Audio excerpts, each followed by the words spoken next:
دھڑکنوں کے ساتھ بھرپور منمانی کرنے کی اجازت دے دی۔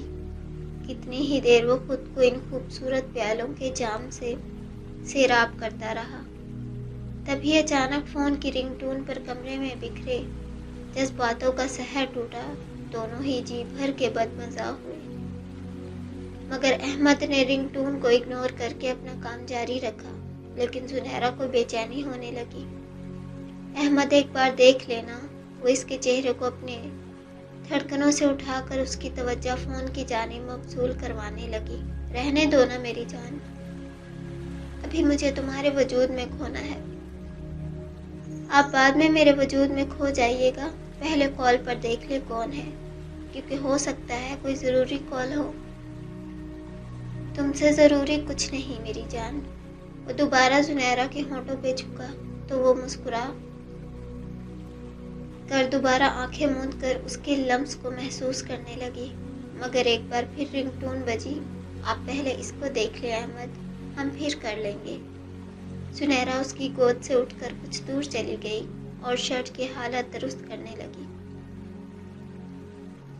احمد بھی اپنی حالت درست کرتا ہوا منہ کے ہزاروں زاویے بگاڑتا موبائل اٹھا کر فون سننے کے لیے ایک طرف ہو گیا۔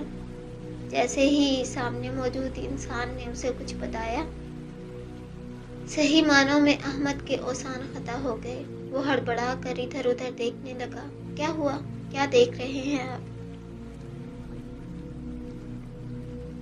زنیرہ نے بھی اس کی ہڑبڑی نوٹ کر لی۔ وہ یکدم پورے کمرے میں گھومتا ہوا کھڑکیاں اور اس کے پردوں کو سونگھنے لگا۔ کیا ہوا؟ کیا سونگھ رہے ہیں؟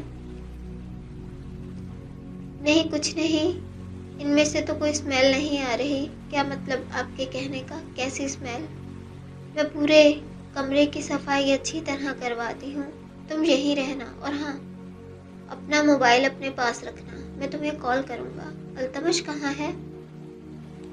گھبراہٹ احمد کے چہرے سے صاف آیا تھی۔ التمش تو صابری کے پاس ہوگا۔ ہاں اسے وہیں پر ہونا چاہیے، مگر مجھے اس سے بات کرنی ہوگی۔ کیا ہوا ہے احمد؟ کچھ تو بتائیں۔ زنیرہ کی بات پر وہ اس کی طرف مڑا۔ دعا کرو کچھ نہ ہوا ہو، یہ سب وہم ہو۔ کیا سب وہم ہو؟ زنیرہ نے آگے بڑھ کر اس کے کاندھے پر ہاتھ رکھا۔ زنیرہ تم یہیں پر رہنا، میں ابھی آتا ہوں 2 منٹ میں۔ اس کے ہاتھوں کو اپنے ہاتھوں میں لے کر چومتا ہوا وہ اسے سینے سے لگا گیا۔ ہاں میں یہیں پر ہوں اور یہاں پر آپ کا انتظار کر رہی ہوں۔ آپ التمش سے مل کر آ جائیں اور پریشان نہ ہوں۔ پریشانی کے اندر انسان کچھ نہ کچھ غلط ضرور کر دیتا ہے۔ نہیں میں پریشان نہیں ہوں، بس التمش سے مل کر آتا ہوں۔ وہ زنیرہ کو خود سے دور کر لمبے لمبے ڈگ بھرتا ہوا زنیرہ سے دور چلا گیا۔ صابری اس وقت التمش کے سینے سے پشت لگا کر بیٹھی ہوئی تھی اور التمش اس کے پیٹ پر ہاتھ پھیر رہا تھا، جو کافی بڑھ چکا تھا۔ تم میرے بچوں کا اچھی طرح خیال رکھ رہی ہو نا؟ التمش کی بات پر اس نے کھا جانے والی نظروں سے اس کی طرف دیکھا۔ بچوں کا کیا مطلب ہوتا ہے؟ میں نے آپ سے پہلے بھی کہا تھا میں ایک ہی بچے کو پیدا کروں گی۔ اب یہ تو خدا کی مرضی ہے، تم اس پر بحث کیوں کرتی ہو؟ اگر وہ چاہے گا تو ایک ہوگا، اگر وہ چاہے گا تو 2، اور اگر اس نے زیادہ ہمارے لیے اچھا سوچا ہو تو وہ ایک ساتھ 4 بھی دے سکتا ہے۔ التمش کی بات پر اس کے کانوں سے دھواں نکل آیا۔ خبردار، اس طریقے کی باتیں بھی مت کرنا، پتہ نہیں کب خدا نزدیک ہو کر سن لے اور مجھے اور تمہیں ڈھیر سارے بچے ہو جائیں۔ اس کی ادھوری بات کو التمش نے پورا کیا۔ میں کہہ رہی ہوں نا ایسی باتیں نہیں کیا کریں۔ وہ خام خواہ میں ہی خفا ہونے لگی تو التمش کے چہرے پر مسکراہٹ بکھر گئی۔ کیوں چڑچڑی رہنے لگی ہو؟ مجھے نہیں پتا، بس مجھے چھوٹی چھوٹی باتوں پر غصہ آتا ہے اور دل چاہتا ہے کہ سامنے والے کا سر کھول دوں۔ تو میرا سر حاضر ہے، کھول دو۔ اگر میں نے آپ کا سر کھول دیا تو مجھے ہی تکلیف ہوگی۔ ارے سر میرا کھلے گا اور تکلیف تمہیں ہوگی؟ ہاں بالکل، کیونکہ میں آپ سے بہت پیار کرتی ہوں۔ آپ کو چوٹ لگے گی تو تکلیف مجھے بھی ہوگی۔ یہ سب تو کہنے کی باتیں ہوتی ہیں، کہنے کی باتیں نہیں ہوتی۔